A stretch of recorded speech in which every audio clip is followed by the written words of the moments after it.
Okay mga kababayan, Chris Ulo po at welcome back po ulit dito sa ating YouTube channel.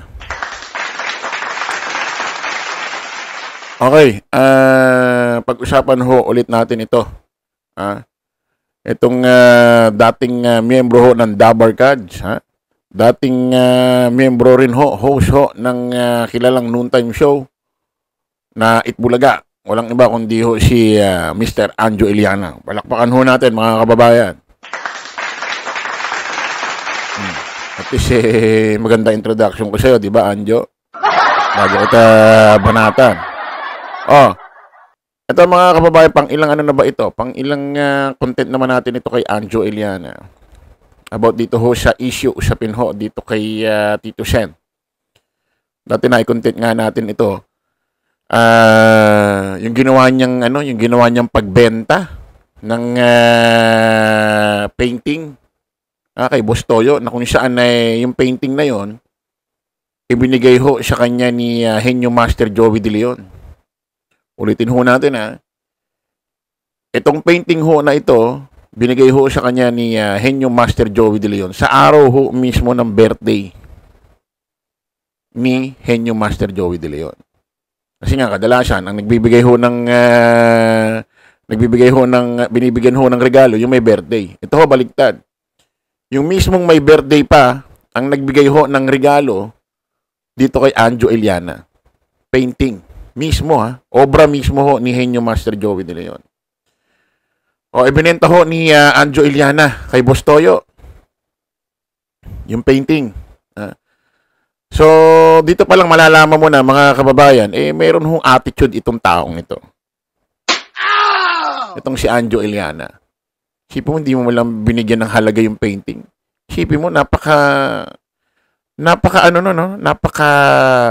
kakaiba nung ganong kaganapan, Sipin mo, may birthday ng tao, ikaw pa bibigyan ng regalo.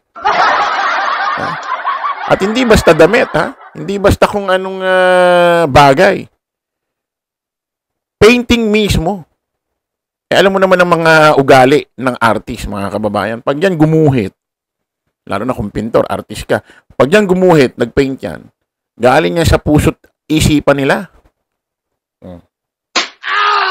Tapos siya ibebenta mo lang. So, ibig sabihin may ugali ito, di ba?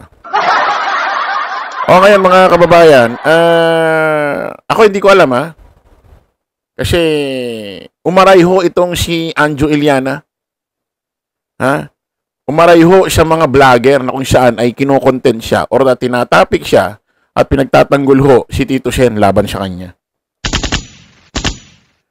Ewan ko lang ho kung isa na ho tayo dyan sa napanood niya at umaray siya sa ating content. Alam niyo mga kababayan, hindi po pwede, Mr. Anjo Iliana, nababanata mo si Tito Sen, pipitik-pitikin mo, kunyari, nagko-concern ka about sa kanyang programa, hindi ibig sabihin pag binanatan mo ang isang tao, kinriticize mo, ibig sabihin, walang magtatanggol doon. Unang-una ito si Tito Sen, senador ito, especially miyembro ho ito ng Itbulaga at ng TBJ, Tito Vic and Joey. Natural, kapag may mga bumanat dyan, expect mo na may magtatanggol din dyan. Hindi po pwedeng babanat ka dyan, tapos gusto mo libre lang, walang babanat sa'yo. Ano ka ba? Nag-iisip ka ba? Magsa-social media ka, tapos iyaking ka? Ito mga kababayan, basahin ho natin itong report na ito. I-flash na lang ho natin dyan sa screen. Ito sabi nyo, Tito Sen, ang dami mo na naman pinalalabas na mga bayaran mo na vlogger. Asan kaya ang resibo niyan yan? Si Tito Sen ay nagbabayad ho ng vlogger. Gusto mo talaga ng laglagan? Okay ba sa'yo yun? Gusto mo sabihin ko na yung kabit mo mula noong 2013 na pinalakad mo sa akin? Sabihin mo lang, Tito Sen, at ibabox reveal ko na. Sabihin ko na sa taong bayan kung sino yung kabit mo mula noong 2013. Sige lang, Banatan nyo lang ako at marami pa akong ilalabas. Parang bata, no? Parang bata, ano? Ito disclaimer, mga kababayan. Paalala lang ho, itong ginagawa ho natin pagtatanggol kay Tito Sen at pagkikriticize kay Anjo Iliana dahil binabanatan niya si Tito Sen. Wala akong alam si Tito Sen dito. Wala ho. Although, dati kaming tinawag na TBJ Defenders. Kasi dati ho, pinagtanggol ho namin ang Itbulaga at ang Tito Vic and Joey, TBJ, laban ho sa trademark na Itbulaga, laban ho sa mga pamilya halushos at dun sa kanilang kumpanya. Hindi ko na maalala. Bumaksya ka na kasi, laos na kasi. Although dati kami miyembro ho ng TBJ Defenders, wala hong kinalaman si Tito Sen dito sa aking vlog. At hindi ko alam kung sino yung sinasabi ni Anjo Iliana na ang dami mo na naman pinalalabas ng mga bayarang mo na vlogger. Ewan ko kung meron siyang resibo na may binayaran ng vlogger si Tito Sen. Pero sa karakter ni Tito Sen, nakilala ko siya in person, parang hindi gawain ni Tito Sen yun na magbabayad ng vlogger. Nung naging TBJ Defenders kami, wala hong binayad si Tito Sen sa amin, sa akin, kahit 5 duling. Wala ho. Alam ho yan ng mga kasamahan ko. Kahit pisong duling, 5 duling, kahit anong duling. Wala hong ibinayad sa amin, sa akin si Tito Sen. So, hindi ko alam kung sino itong siya numuhugot ng paratang, baka may resibo si Anjo Iliana na ito si Tito Sen nagbabayad ho ng vlogger. Pero tingin ko ano ito. Ako sa ito. Ito pa, mga kababayan. Actually, hindi lang ho link ito, ha. Baka akala nyo, link lang ho ito. Fake news. May video ho yan, eh. Pakinggan natin.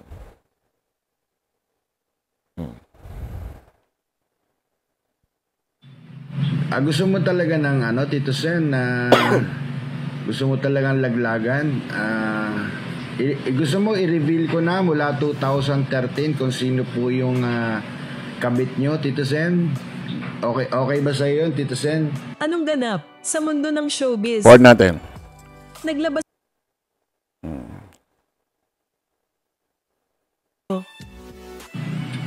Yes, good morning at ano pa yung buko? Nagbe-breakfast ako at Tito Sen, ang dami mo na naman na pinalabas na yung mga bayaran mo na sa mga vloggers, Tito Sen. Gusto mo talaga ng Tito Sen, gusto mo talagang laglagan? Gusto mo i-reveal ko na mula 2013 kung sino po yung kabit nyo, Tito Sen? Okay ba sa iyo, Tito Sen? Gusto mo sabihin ko na kung sino yung kabit mo mula 2013 na pinalakad mo sa akin? Sabihin mo lang, Tito Sen, at ko na, i-box reveal ko na. Sasabihin ko na sa taong bayan kung sino yung kabit mo mula 2013. Sige lang, banatan nyo lang ako at marami pa akong ilalabas. Hindi naman nagbigay ng tugon si Tito Soto sa Ayan mga kababayan, mga ka-analyze. Si Anjo Iliana ho rito parang nagmimistulang yung klase ng kanyang pananalita, klase ng kanyang pinakikitang karakter dito, pag-uugali. Halatang halatang talunan na, halatang wala ng karir, Kasi kung ikaw may karir pa, hindi ka talunan sa buhay, hindi ganito asal mo sa social media. Unang-una, especially, mga kababayan, dati yung politiko ito, eh. Tapos, aminin natin itong si Anjo Iliana, meron mga iniwang legacy ito. Isa ho ito sa mga kilalang artista sa mundo ho ng showbiz. Sikat talaga ito, si Anjo Iliana. Dati, ha. Pero mga kababayan, meron kasing mga artistang sikat dati na ngayon sabihin na nating laos na, wala nang karir. Hindi ganito asal. Hindi ganito pag-uugali. Ha? Lumalabas dito kay Anjo Iliana, akala niya, yung ganitong pananalita niya, akala niya nalulubog niya si Tito Sen. Hindi. Ikaw ang lumulubog dito dahil sa pinakikita mong asal. Isipin mo dating sikat na artista, dating politiko. Ganito ang pinakikitang image, pananalita sa social media. Ha? Para kang batang iyakin dito eh. Alam mo, kung ayaw mong mabanatan ka sa social media, ayaw mong ma-criticize ka, huwag ka rin bumanat. Ganun lang kasimple yun. Alam mo ako, nagkikriticize ako, bumabanat din ako.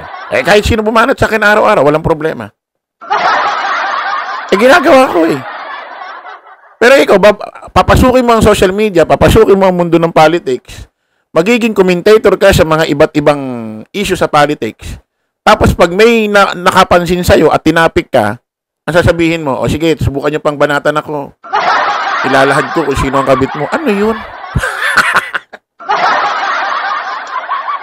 Ha? Ano ba yun? Way ba ng pananalita ng isang matanda na ang isip? Parang immature yung ganong klaseng explanation. Ha? Ano feeling mo? Si Tito Sen mapapabaksak mo sa ganyan? Ha? Inuulit ko sa'yo, Anjo Iliana. Hindi po pwedeng babanat ka sa iba, walang babanat sa'yo. At hindi po pwedeng babanat ka sa iba, walang magtatanggol doon sa binabanatan mo. Aswerte mo naman, ikaw lang ang babanat, tas walang babanat sa'yo. Ano ba yun? Diba? At sabihin mo kung sino yung mga vlogger na bayaran. Sino yung binabayaran ni Tito Sen? Diba? At kung sakaling napapanood mo ko, baka pwede mo mabanggit sa mga live sa TikTok mo at makilala naman ako dyan. Ha? At baka po pwedeng pag nabanggit mo ko, malay mo magpunta. Hanapin nila ako sa YouTube at i-subscribe.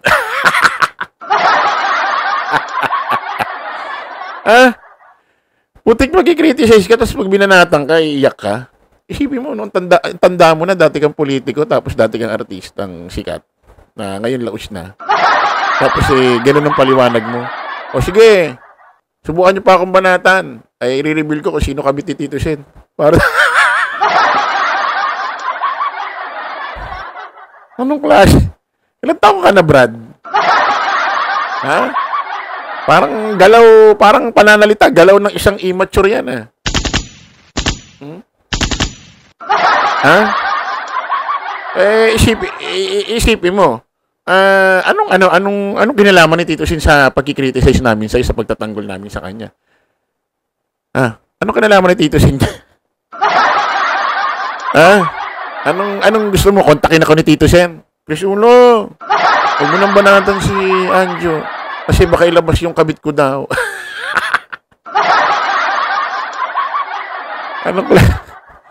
Anong klaseng artista ito? Ang layo ng ano, no? Ngayon ko lang na-realize, no? Yung mga artista dati na, alam mo yung pag nagpaliwanag, disente tignan, ganito, ganyan. Paglaos na pala, ngayon mo nakikita yung totoong pananalita nila. Totoong pananalita nila, no? No? Yung totoong pananalita nila, ngayon mo malalaman, pati yung asal nila, ngayon mo malalaman pala paglaos na. Kasi nga pagkasikat, matipuno magsalita, andisente, para bang kawili-wili pakinggan, no? Ngayon, paglaos na pala, ngayon mo na pala talaga maririnig, malalaman ang totoong pananalita nila, parang immature. Okay mga kababayan, kita-kita ulit tayo sa panibagong vlog. Bye-bye po.